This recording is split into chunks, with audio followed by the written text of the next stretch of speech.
Okay. So good morning sa lahat. Lalong-lalo na sa aking mga followers, good morning.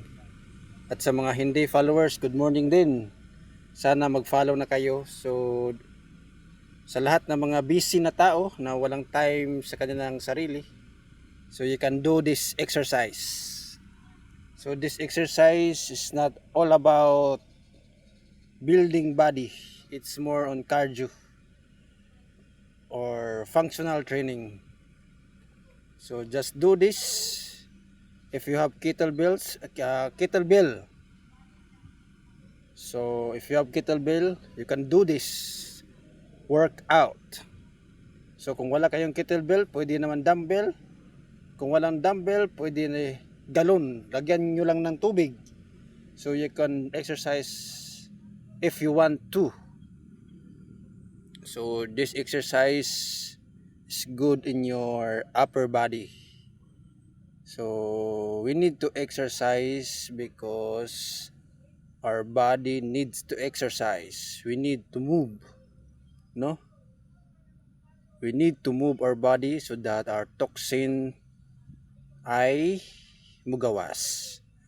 So kayo na ang bahala magsabot dahil hindi ko na kaya ito. So this exercise is so tiring. So this exercise is more on cardio. So more on burning calories. So if you want to exercise, you can exercise everywhere, no matter what happen. So just like this, walk like a duck. This exercise is so tiring. You can do this in 30 seconds and 10 rounds.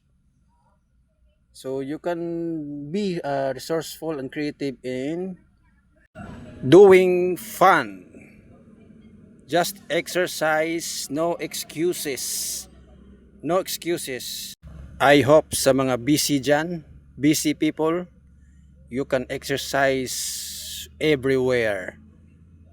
Everywhere. Your body is your gym.